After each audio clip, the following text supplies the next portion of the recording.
ਓੰਕਾਰ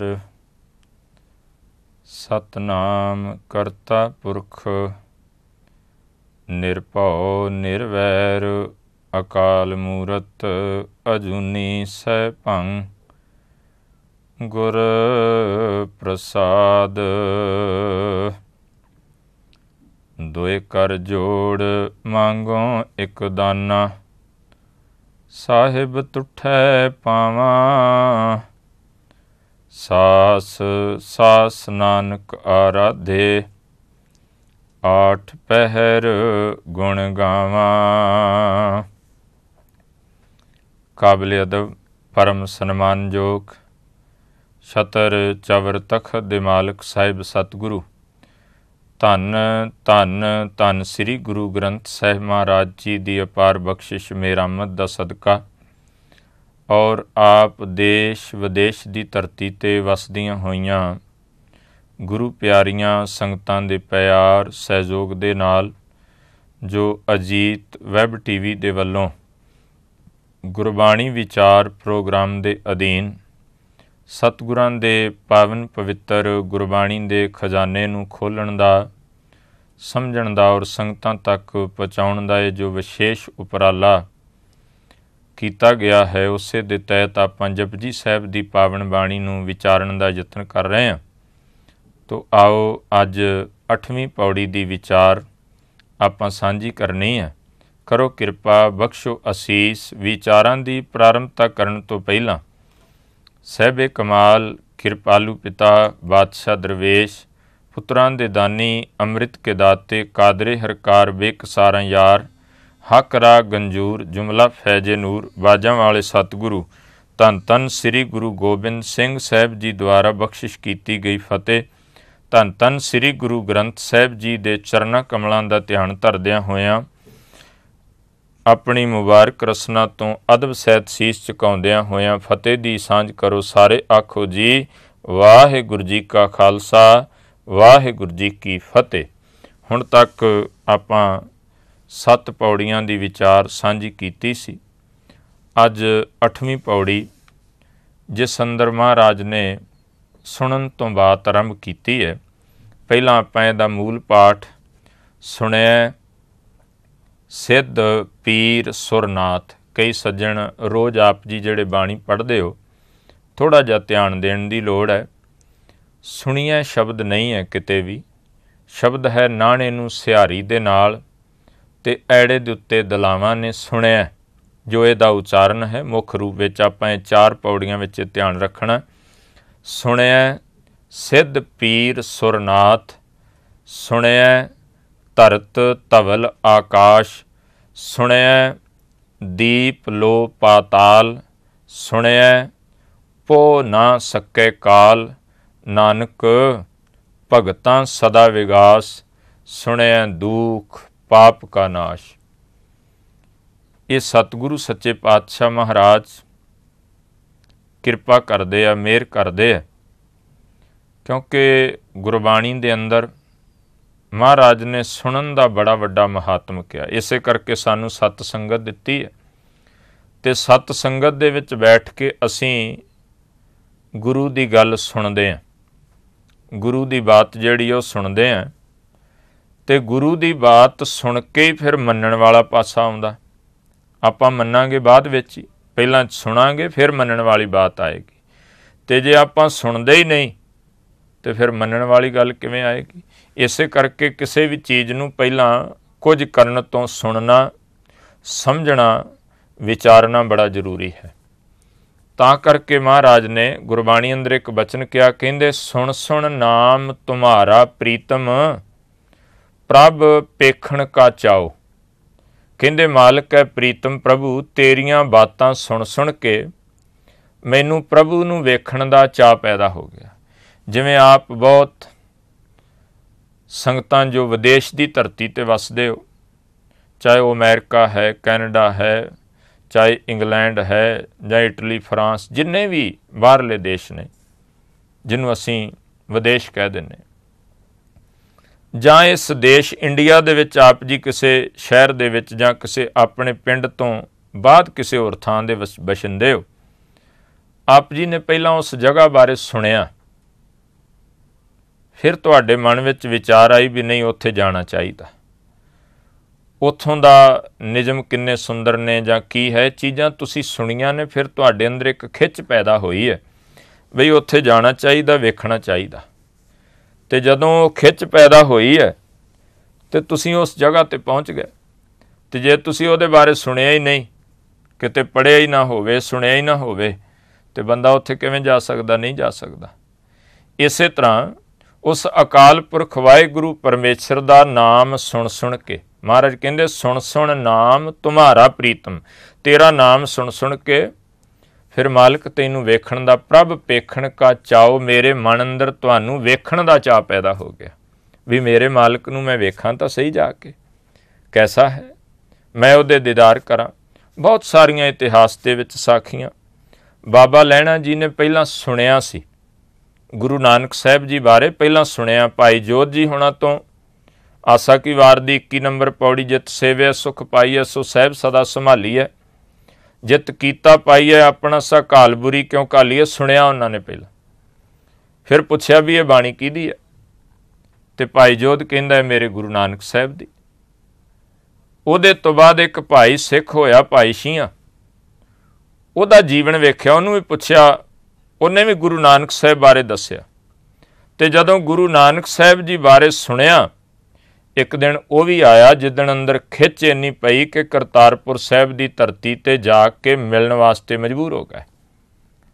ਔਰ ਇਹ ਕਰੀਬਨ 1532 ਦੀ ਘਟਨਾ ਹੈ, ਕਿਉਂਕਿ 7 ਸਾਲ ਸੇਵਾ ਕੀਤੀ ਗੁਰੂ ਅੰਗਦ ਦੇਵ ਪਾਤਸ਼ਾਹ ਮਹਾਰਾਜ ਨੇ ਬਾਬੇ ਲਹਿਣੇ ਦੇ ਰੂਪ ਵਿੱਚ, 1532 ਤੋਂ ਲੈ ਕੇ 39 ਤੱਕ।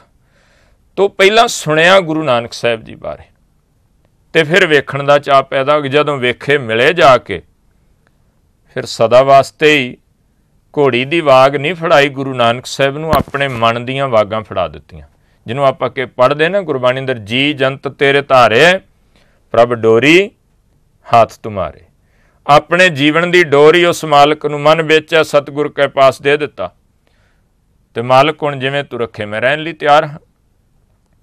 ਇਸੇ ਕਰਕੇ ਮਹਾਰਾਜ ਕਹਿੰਦੇ ਹੈ, ਸੁਣਿਆ ਸਿੱਧ ਪੀਰ ਸੁਰਨਾਥ, ਸੁਣਨ ਦਾ ਬਹੁਤ ਵੱਡਾ ਮਹਾਤਮ, ਲੇਕਿਨ ਸੁਣਨਾ ਭਲੇ ਪੁਰਸ਼ਾਂ ਨੂੰ, ਚੰਗੇ ਲੋਕਾਂ ਨੂੰ, ਜਿਨ੍ਹਾਂ ਨੂੰ ਸੁਣ ਕੇ ਸਾਡੇ ਜੀਵਨ ਦੇ ਵਿੱਚ ਕੁਝ ਸੁਧਾਰ ਆ ਸਕੇ। ਜਦੋਂ ਅਸੀਂ ਮੰਦੀ ਵਿਚਾਰ ਸੁਣਦੇ ਹਾਂ, ਮੰਦੇ ਲੋਕਾਂ ਦੀ ਬਾਤ ਸੁਣਦੇ ਹਾਂ, ਉਹਦੇ ਨਾਲ ਜੀਵਨ ਵਿਗੜਦਾ। ਭਲੇ ਪੁਰਸ਼ਾਂ ਦੀ ਵਿਚਾਰ ਸੁਣਦੇ ਹਾਂ, ਭਲਾ ਵੇਖਾਂਗੇ, ਭਲਾ ਸੋਚਾਂਗੇ, ਭਲਾ ਹੀ ਕਰਾਂਗੇ। ਮੰਦੇ ਲੋਕਾਂ ਦੀ ਵਿਚਾਰ ਸੁਣੋਗੇ, ਮੰਦਾ ਸੋਚੋਗੇ, ਮੰਦਾ ਵੇਖੋਗੇ, ਮੰਦਾ ਹੀ ਕਰੋਗੇ, ਬੁਰਾ ਹੀ ਕਰੋਗੇ। ਇਸੇ ਕਰਕੇ ਭਲਿਆਂ ਦੀ ਸੰਗਤ, ਜਿਹਦੇ ਵਾਸਤੇ ਆਖਿਆ ਜਿਨ੍ਹਾਂ ਦੇ ਸੰਦੜਿਆਂ ਦੁਰਮਤ ਵੰਝੈ, ਦੁਰਮਤ ਭੈੜੀ ਮਤ, ਜਿਨ੍ਹਾਂ ਦੇ ਦੀਦਾਰ ਕਰਦਿਆਂ ਦੁਰਮਤ ਦਾ ਨਾਸ਼ ਹੋਵੇ, ਭੈੜੀ ਮਤ ਦਾ। ਮਿੱਤਰ ਅਸਾਡੜੇ ਸੇਈ, ਹਉ ਟੁੰਡੇਂਦੀ ਜਗ ਸਬਾਇਆ, ਜਨ ਨਾਨਕ ਵਿਰਲੇ ਕਈ, ਪਰ ਵਿਰਲੇ, ਜਿਨ੍ਹਾਂ ਨੂੰ ਵੇਖ ਕੇ ਦੁਰਮਤ ਨਾਸ਼ ਹੁੰਦੀ। ਰੋਜ਼ ਅਰਦਾਸ ਕਰਦੇ ਹਾਂ, ਸਹੀ ਪਿਆਰੇ ਮੇਲ, ਜਿਨ੍ਹਾਂ ਮਿਲਿਆ ਤੇਰਾ ਨਾਮ ਚੇਤਾ ਆਵੇ, ਜਿਨ੍ਹਾਂ ਨੂੰ ਮਿਲ ਕੇ ਤੇਰਾ ਨਾਮ ਚੇਤੇ ਆ ਜਾਏ, ਉਹਨਾਂ ਦਾ ਮਿਲਾਪ। ਭਲੇ ਪੁਰਸ਼ਾਂ ਦੀ ਸੰਗਤ ਜਿਹੜੀ ਹੈ, ਇਸੇ ਕਰਕੇ ਕਈ ਵਾਰੀ ਭਲੇ ਪੁਰਸ਼ਾਂ ਦੀ ਸੰਗਤ ਜਿਹੜੀ ਹੈ, ਚੋਰਾਂ ਦੇ ਧੀਆਂ ਪੁੱਤਰਾਂ ਨੂੰ ਸਾਧੂ ਬਣਾ ਦਿੰਦੀ ਹੈ, ਭਲੇ ਪੁਰਸ਼ ਬਣਾ ਦਿੰਦੀ, ਚੰਗੇ ਬਣਾ ਦਿੰਦੀ ਹੈ, ਅਤੇ ਕਈ ਵਾਰੀ ਮਾੜੀ ਸੰਗਤ ਚੰਗੇ ਲੋਕਾਂ ਦੇ ਧੀਆਂ ਪੁੱਤਰਾਂ ਨੂੰ ਜਿਹੜਾ ਹੈ ਬੁਰਾ ਬਣਾ ਦਿੰਦੀ ਹੈ। ਬਹੁਤ ਆਪ ਜੀ ਨੇ ਜ਼ਿੰਦਗੀ ਵਿੱਚ ਇਹੋ ਜਿਹੀਆਂ ਘਟਨਾਵਾਂ ਵੇਖੀਆਂ ਹੋਣਗੀਆਂ। ਮਾਂ ਬਾਪ ਬੜੇ ਅੱਛੇ ਸਨ, ਲੇਕਿਨ ਬੱਚਿਆਂ ਦੀ ਸੁਸਾਇਟੀ, ਕੰਪਨੀ, ਸੰਗਤ ਗਲਤ ਹੋ ਗਈ, ਵਿਗੜ ਗਏ। ਅਤੇ ਕਈਆਂ ਦੇ ਮਾਂ ਬਾਪ ਬੜੇ ਗਲਤ ਸਨ, ਪਿਓ ਸ਼ਰਾਬੀ ਕਬਾਬੀ ਸੀ, ਜੂਏਬਾਜ਼ ਸੀ, ਹੋਰ ਕਈ ਕੁਝ ਸੀ, ਪਰ ਬੱਚਾ ਗੁਰੂ ਵਾਲਾ ਬਣ ਗਿਆ, ਜਾਂ ਨਸ਼ਿਆਂ ਦਾ ਤਿਆਗ ਕਰਕੇ ਬੜਾ ਸੁੰਦਰ ਜੀਵਨ ਜਿਉ ਰਿਹਾ ਹੈ, ਸਮਾਜ ਦੀ ਸੇਵਾ ਕਰਦਾ ਹੈ। ਸੰਗਤ ਦਾ ਜੀਵਨ ਵਿੱਚ ਬੜਾ ਵੱਡਾ ਅਸਰ ਹੈ।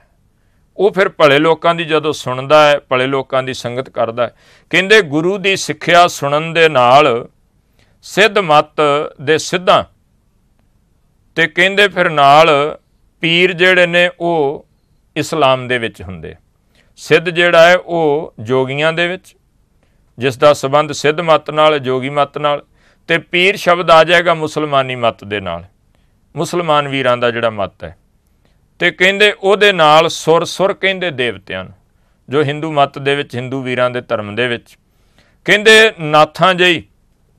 ਤੇ ਨਾਥ ਫਿਰ ਜਿਹੜਾ ਹੈ ਜੋਗੀਆਂ ਦੇ ਵਿੱਚ ਜਿਵੇਂ 9 ਨਾਥ ਉਹਨਾਂ ਨੇ ਮੰਨੇ ਆ, ਕਹਿੰਦੇ ਜਿਵੇਂ ਗੋਰਖਨਾਥ ਆਪਾਂ ਕਹਿੰਦੇ, ਕਹਿੰਦੇ ਇਸ ਤਰ੍ਹਾਂ ਇਹੋ ਜਿਹੀ ਜਿਹੜੀ ਹੈ ਮੱਤ ਸੁਤੇ ਸਿੱਧ ਹੀ ਐਸਾ ਬੋਧ ਪ੍ਰਾਪਤ ਹੋ ਜਾਂਦਾ ਹੈ। ਕਿਉਂ ਸ਼ਬਦ ਆਖਿਆ? ਕਿਉਂਕਿ ਸਿੱਧ ਬੜੀ ਵੱਡੀ ਪਦਵੀ ਮੰਨੀ ਗਈ ਯੋਗ ਮੱਤ ਵਿੱਚ। ਸਿੱਧ ਉਹਨੂੰ ਕਹਿੰਦੇ ਜਿਹਨੇ ਕਿਸੇ ਚੀਜ਼ ਨੂੰ ਸਾਧ ਕੇ ਕਿਸੇ ਪਦਵੀ ਤੇ ਪਹੁੰਚ ਗਿਆ, ਵੀ ਇਹਨੇ ਕਾਰਜ ਸਿੱਧ ਕਰ ਲਿਆ, ਸਵਾਰ ਲਿਆ। ਉਸੇ ਤੋਂ ਸ਼ਬਦ ਰਿੱਧੀ ਸਿੱਧੀ ਵਰਤਿਆ ਹੈ। ਸਿੱਧ ਹੋ ਜਾਣਾ ਕੋਈ ਕਾਰਜ, ਪੀਰ ਕਿਸੇ ਮੁਕਾਮ ਤੇ ਪਹੁੰਚ ਜਾਣਾ, ਉਸ ਮਾਲਕ ਦਾ ਪਿਆਰਾ ਹੋ ਜਾਣਾ, ਸੁਰ ਦੇਵਤਾ ਜਿਹਨੂੰ ਉੱਚੀ ਅਵਸਥਾ ਆਖਿਆ ਗਿਆ। ਤੋ ਜਿਹੜੀਆਂ ਚੀਜ਼ਾਂ ਨੂੰ ਲੋਕ ਕਹਿੰਦੇ ਨਾਥ, ਕਹਿੰਦੇ ਸੁਤੇ ਸਿੱਧੀ ਇਹੋ ਜਿਹੀ ਅਵਸਥਾ ਬਣ ਜਾਂਦੀ ਹੈ ਜੇ ਕਿਤੇ ਗੁਰੂ ਦੀ ਗੱਲ ਧਿਆਨ ਦੇ ਨਾਲ ਸੁਣ ਲਈ ਜਾਏ। ਫਿਰ ਕਹਿੰਦੇ ਸੁਣਿਆ ਧਰਤ ਧਵਲ ਆਕਾਸ਼, ਨਾਮ ਸੁਣਨ ਨਾਲ ਅਣਗਿਣਤ ਧਰਤੀਆਂ। ਤੇ ਕਹਿੰਦੇ ਫਿਰ ਨਾਲ ਉਹਦੇ ਜਿਹੜੇ ਫਰਜੀ ਬੈਲ ਥੰਮਣ ਸ਼ਕਤੀ ਅਤੇ ਅਸਮਾਨ ਨੂੰ ਥੰਮਣ ਵਾਲੀ ਸ਼ਕਤੀ ਬਾਰੇ ਗਿਆਨ ਹੋ ਜਾਂਦਾ।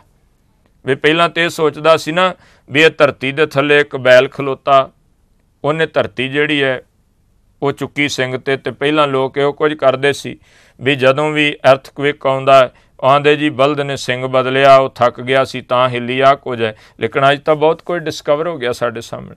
ਗੁਰੂ ਨਾਨਕ ਸਾਹਿਬ ਨੇ ਪਹਿਲਾਂ ਹੀ ਲਿਖ ਦਿੱਤਾ ਵੀ ਨਹੀਂ ਭਾਈ, ਜੇ ਉਹ ਬਲਦ ਨੇ ਚੁੱਕੀ, ਉਹ ਬਲਦ ਕਾਹਦੇ ਤੇ ਖਲੋਤਾ ਦੇ, ਉਹਦੇ ਥੱਲੇ ਹੋਰ ਧਰਤੀ, ਉਹ ਕਿਹਨੇ ਚੁੱਕੀ, ਉਹ ਥੱਲੇ ਹੋਰ ਬਲਦ। ਕਹਿੰਦੇ ਅਖੀਰ ਕਿੱਥੇ ਜਾ ਕੇ? ਨਹੀਂ, ਕਹਿੰਦੇ ਪਤਾ ਲੱਗ ਜਾਂਦਾ ਵੀ ਆਕਾਸ਼ ਤੇ ਧਵਲ ਦਾ ਮਤਲਬ ਹੈ ਧਰਤੀ। ਇਹ ਧਰਤੀ ਤੇ ਆਕਾਸ਼ ਜਿਹੜਾ ਹੈ, ਇਹਨੂੰ ਥੰਮਣ ਵਾਲੀ ਸ਼ਕਤੀ, ਇਹਨੂੰ ਜਿਹੜਾ ਹੈ ਕਿਹਦੇ ਹੁਕਮ ਵਿੱਚ ਹੈ? ਪਰਮੇਸ਼ਰ ਅਕਾਲ ਪੁਰਖ ਵਾਹਿਗੁਰੂ ਦੇ ਹੁਕਮ ਦੇ ਵਿੱਚ।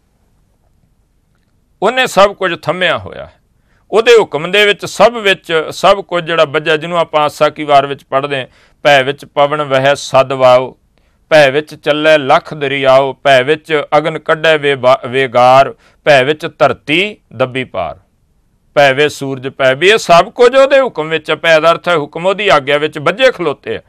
ਕਹਿੰਦੇ ਸੁਣਿਆ ਧਰਤ ਧਵਲ ਆਕਾਸ਼, ਜਿਹੜੇ ਹੁਣ ਤੱਕ ਕਿਆਫੇ ਅੰਦਾਜ਼ੇ ਲਾਉਂਦੇ ਆਉਂਦੇ ਸੀ ਬਈ ਉਹ ਇਸ ਤਰ੍ਹਾਂ ਹੈ, ਧਰਤੀ ਨੂੰ ਇਸ ਤਰ੍ਹਾਂ ਠੱਲਿਆ, ਅਸਮਾਨ ਇਸ ਤਰ੍ਹਾਂ ਹੈ, ਨਹੀਂ, ਮਹਾਰਾਜ ਕਹਿੰਦੇ ਸਾਰਾ ਕੁਝ ਉਸ ਅਕਾਲ ਪੁਰਖ ਵਾਹਿਗੁਰੂ ਦੀ ਸ਼ਕਤੀ ਦੁਆਰਾ। 3 ਹਿੱਸੇ ਪਾਣੀ ਹੈ, 1 ਹਿੱਸਾ ਧਰਤੀ ਹੈ, ਪਰ ਫਿਰ ਵੀ ਧਰਤੀ ਔਰ ਗੇਂਦ ਦਾ ਰੂਪ ਹੈ। ਲੇਕਿਨ ਪਰਮੇਸ਼ਰ ਅਕਾਲ ਪੁਰਖ ਵਾਹਿਗੁਰੂ ਦੀ ਰਹਿਮਤ ਸਦਕਾ, ਬਖਸ਼ਿਸ਼ ਸਦਕਾ ਉਹਦੇ ਹੁਕਮ ਦੇ ਵਿੱਚ ਬੱਝੀ ਖਲੋਤੀ ਹੈ ਤੇ ਸੂਰਜ ਦੇ ਦੁਆਲੇ ਜਿਹੜਾ ਉਹ ਚੱਕਰ ਕੱਢ ਰਹੀ।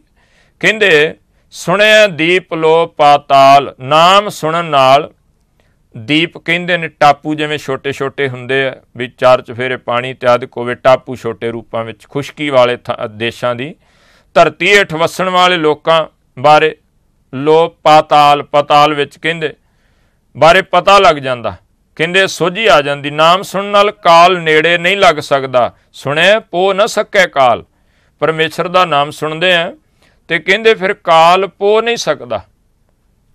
ਉਹ ਬੰਦੇ ਨੂੰ ਆਤਮਿਕ ਸਰੀਰ ਕਰਕੇ ਤੇ ਸਾਰਿਆਂ ਜਾਣਾ, ਲੇਕਿਨ ਇਕਨਾਂ ਨੂੰ ਮੌਤ ਵਿਆਪਦੀ ਹੈ, ਲੇਕਿਨ ਇਕਨਾਂ ਦੇ ਸਰੀਰ ਦਾ ਨਿਬੇੜਾ ਹੁੰਦਾ ਤੇ ਉਹ ਮਾਲਕ ਦੇ ਦਰ ਤੇ ਪ੍ਰਵਾਨ ਚੜ੍ਹਦੇ ਆ।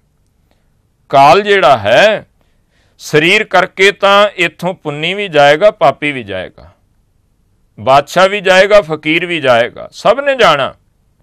ਲੇਕਿਨ ਕਹਿੰਦੇ ਉਹਨੂੰ ਆਤਮਿਕ ਮੌਤ ਵਿਆਪਦੀ ਨਹੀਂ।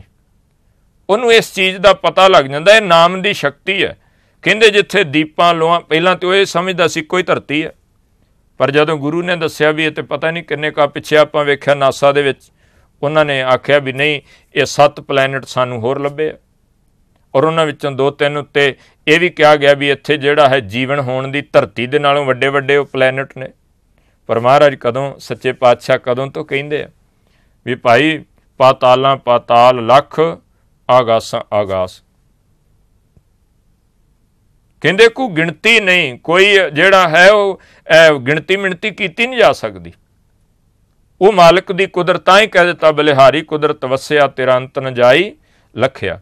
ਮਹਾਰਾਜ ਅਖੀਰਲੀ ਪੰਕਤੀ ਕਹਿੰਦੇ ਐ, ਨਾਨਕ ਭਗਤਾਂ ਸਦਾ ਵਿਗਾਸ, ਸੁਣਿਆ ਦੁੱਖ ਪਾਪ ਕਾ ਨਾਸ਼। ਕਹਿੰਦੇ ਫਿਰ ਜਿਹੜੇ ਨਾਮ ਸੁਣਨ ਵਾਲੇ ਆ ਨਾ, ਤੇਰੇ ਭਗਤ ਆ, ਉਹਨਾਂ ਦੇ ਅੰਦਰ ਸਿਮਰਨ ਦਾ ਸਦਕਾ ਸਦਾ ਹੀ ਖੇੜਾ ਬਣਿਆ ਰਹਿੰਦਾ, ਸਦਾ ਦਾ ਵਿਗਾਸ। ਮੈਂ ਵੀ ਚਾਹੁੰਦਾ, ਤੁਸੀਂ ਵੀ ਚਾਹੁੰਦੇ ਹੋ। ਤੁਹਾਨੂੰ ਹੀ ਚਾਹੀਦਾ ਸਦਾ ਦਾ ਵਿਕਾਸ। ਆਪਣੇ ਮਨ ਨੂੰ ਪੁੱਛ ਕੇ ਵੇਖੋ, ਕੋਈ ਐਸਾ ਹੈ ਜਿਹੜਾ ਕਹਿੰਦਾ ਮੈਨੂੰ ਸਦਾ ਦਾ ਖੇੜਾ ਨਹੀਂ ਚਾਹੀਦਾ? ਹਰ ਬੰਦਾ ਲੱਭਦਾ। ਪਰ ਮਹਾਰਾਜ ਕਹਿੰਦੇ ਜਿੱਥੋਂ ਤੂੰ ਲੱਭ ਰਿਹਾ, ਤੂੰ ਸੋਚਦਾ ਹੈ ਵੀ ਜੇ ਕੋਲ ਆਪਣਾ ਘਰ ਨਹੀਂ ਹੈਗਾ, ਕਿਰਾਏ 'ਤੇ ਰਹਿੰਦੇ, ਸ਼ਾਇਦ ਆਪਣਾ ਘਰ ਬਣ ਜਾਏ ਫਿਰ ਵਿਕਾਸ ਆ ਜਾਏਗਾ। ਔਲਾਦ ਨਹੀਂ ਹੈਗੀ, ਔਲਾਦ ਹੋ ਜਾਏਗੀ ਫਿਰ ਸ਼ਾਇਦ ਵਿਕਾਸ ਆ ਜਾਏ। ਗੱਡੀ ਨਹੀਂ ਹੈਗੀ, ਗੱਡੀ ਆ ਜਾਏ ਫਿਰ ਵਿਕਾਸ। ਥੋੜ੍ਹਾ ਬੈਂਕ ਬੈਲੈਂਸ ਹੋ ਜਾਏਗਾ, ਵਿਕਾਸ। ਮਹਾਰਾਜ ਕਹਿੰਦੇ ਨਹੀਂ, ਇਹ ਚੀਜ਼ਾਂ ਜ਼ਰੂਰਤ ਨੇ, ਇਹਨਾਂ ਤੋਂ ਮਨਫੀ ਨਹੀਂ ਹੋਇਆ ਜਾ ਸਕਦਾ। ਇਹ ਚੀਜ਼ਾਂ ਚਾਹੀਦੀਆਂ ਨੇ, ਪਰ ਮਹਾਰਾਜ ਕਹਿੰਦੇ ਇਹਨਾਂ ਨਾਲ ਸਦਾ ਦਾ ਵਿਕਾਸ ਨਹੀਂ, ਵਕਤੀ ਟਾਈਮ ਬੀਂਗ ਵਕਤੀ ਵਿਕਾਸ ਮਿਲਦਾ, ਸਦਾ ਦਾ ਵਿਕਾਸ ਨਹੀਂ। ਅਵਿਨਾਸ਼ੀ ਖੇਮ ਚਾਹੇ ਜੇ ਨਾਨਕ ਸਦਾ ਸਿਮਰ ਨਾਰਾਇਣ। ਉਹ ਸਦਾ ਦਾ ਵਿਕਾਸ ਤਾਂ ਪਰਮੇਸ਼ਰ ਦੇ ਨਾਮ ਵਿੱਚ ਹੈ। ਇਹ ਚੀਜ਼ਾਂ ਤੇ ਵੱਧਦੀਆਂ ਘਟਦੀਆਂ ਰਹਿੰਦੀਆਂ। ਮਾੜਾ ਜਿਹਾ ਧਨ ਜਿਹੜਾ ਹੈ ਵੱਧ ਜਾਏ ਤੇ ਬੰਦਾ ਖੁਸ਼ ਹੋ ਜਾਂਦਾ, ਘਟ ਜਾਏ ਤੇ ਦੁਖੀ ਹੁੰਦਾ। ਆ ਵੇਖਦੇ ਨੇ ਸ਼ੇਅਰ ਬਾਜ਼ਾਰ ਇਤਿਆਦਿਕ ਜਿਨ੍ਹਾਂ ਚੀਜ਼ਾਂ ਵਿੱਚ ਜਿਹੜੇ ਲੋਕ ਪੈਸਾ ਇਤਿਆਦਿਕ ਲਾਉਂਦੇ ਆ, ਮਾੜਾ ਜਿਹਾ ਤਾਂ ਚੜ੍ਹਿਆ ਹੋਵੇ ਤੇ ਆਹਾ ਬਹੁਤ ਖੁਸ਼ ਹੁੰਦੇ ਆ, ਤੇ ਜੇ ਉਹ ਡਿੱਗ ਪਵੇ ਤਾਂ ਫਿਰ ਐਂ ਹੋ ਜਾਂਦੇ ਆ, ਫਿਰ ਉਹ ਵਿਚਾਰੇ ਮੁਰਝਾ ਜਾਂਦੇ ਆ, ਕਿਉਂਕਿ ਇਹ ਸਦਾ ਦਾ ਵਿਕਾਸ ਨਹੀਂ ਹੈ। ਇਸੇ ਕਰਕੇ ਮਹਾਰਾਜ ਕਹਿੰਦੇ ਭਗਤਾਂ ਕੋਲੇ, ਕਿਉਂਕਿ ਉਹ ਨਾਮ ਦੇ ਆਸਰੇ, ਉਹ ਖੇੜਾ ਨਾਮ ਦਾ ਹੈ, ਤੇ ਨਾਮ ਪਰਮੇਸ਼ਰ ਸਦਾ ਸਤ ਚਿਤ ਆਨੰਦ ਹੈ, ਤੇ ਉਹ ਵੀ ਸਦਾ ਆਨੰਦ ਵਿੱਚ ਰਹਿੰਦੇ ਉਹਦੇ ਪਿਆਰੇ। ਸੁਣਿਆ ਦੁੱਖ ਪਾਪ ਕਾ ਨਾਸ਼, ਕਹਿੰਦੇ ਪਰਮੇਸ਼ਰ ਦਾ ਨਾਮ ਸੁਣਨ ਨਾਲ ਦੁੱਖਾਂ ਤੇ ਪਾਪਾਂ ਦਾ ਨਾਸ਼ ਹੋ ਜਾਂਦਾ ਹੈ, ਖਾਤਮਾ ਹੋ ਜਾਂਦਾ ਹੈ। ਸਤਿਗੁਰੂ ਮਿਹਰ ਕਰੇ ਅਸੀਂ ਵੀ ਕਿਤੇ ਮਾਲਕ ਦੇ ਨਾਮ ਨੂੰ ਪਹਿਲਾਂ ਰਸਨਾ ਤੋਂ ਜਪੀਏ, ਕੰਨਾਂ ਨਾਲ ਸੁਣੀਏ, ਉਹ ਮਾਲਕ ਦੀ ਬਾਣੀ ਸੁਣੀਏ, ਉਹਦਾ ਨਾਮ ਸੁਣੀਏ, ਤਾਂ ਕਿ ਸਾਡੇ ਜੀਵਨ ਵਿੱਚ ਵੀ ਐਸੀ ਰਹਿਮਤ ਵਾਪਰ ਜਾਏ। ਬੇਅੰਤ ਭੁੱਲਾਂ ਹੋਈਆਂ ਨੇ, ਗੁਰੂ ਕੀ ਸੰਗਤ ਗੁਰੂ ਪਾਤਸ਼ਾਹ ਬਖਸ਼ਣ ਯੋਗ ਨੇ, ਬਖਸ਼ ਲੈਣਾ ਜੀਓ। ਅਗਲੀ ਪੌੜੀ ਲੈ ਕੇ ਫਿਰ ਅਗਲੇ ਭਾਗ ਵਿੱਚ ਆਪਾਂ ਸਤਿਗੁਰੂ ਮਹਾਰਾਜ ਦੇ ਬਚਨਾਂ ਨੂੰ ਵਿਚਾਰਨ ਦਾ ਯਤਨ ਕਰਾਂਗੇ। ਦਿਓ ਇਜਾਜ਼ਤ, ਭੁੱਲਾਂ ਚੁੱਕਾਂ ਦੀ ਖਿਮਾ ਫਤਿਹ। ਬੁਲਾਓ। ਵਾਹਿਗੁਰੂ ਜੀ ਕਾ ਖਾਲਸਾ, ਵਾਹਿਗੁਰੂ ਜੀ ਕੀ ਫਤਿਹ।